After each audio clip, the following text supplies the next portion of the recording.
freaking months to this, and I did it finally. Yes, let's go. Woo, I'm not trying to get emotional here, but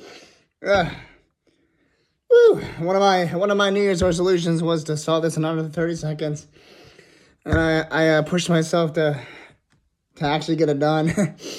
So never give up on your goals and keep pushing, guys. Keep practicing. Yes, let's go.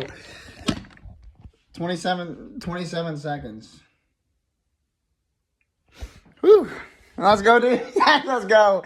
That feels so good. That feels so good to be able to accomplish your goals when you.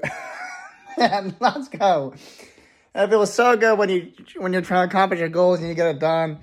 All glory to God, but oh man. Woo. Not trying to get emotional, but I feel like 2025 is gonna be a really cool year. 2025, I feel like it's gonna be a cool year. I just dropped my first rap album, so that goal got done. And then I got my New Year's resolution done, which is solving this in under 1 minute.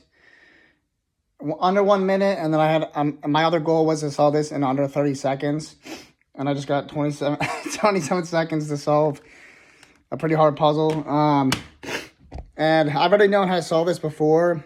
So actually, here, let me sit down and share the story. So, my name's Andy, and this is the Inside of the Mind of Andy YouTube channel. And so one of my goals this year was to solve the Rubik's Cube in under a minute, and then also under 30 seconds.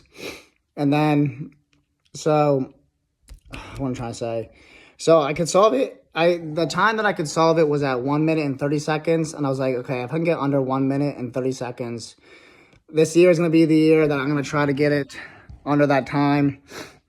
So then I made a goal for myself, which is 1 minute, under 1 minute, and then under 30 seconds. And then, so I had to relearn a whole new method to solve this. It's called CFOP. So it's cross, first two layers, orientate, last layer, and then permutate, last layer. And I can't believe that I went on a journey this year to solve this in under 30 seconds. So on to the next video before this phone loses its storage. Thanks.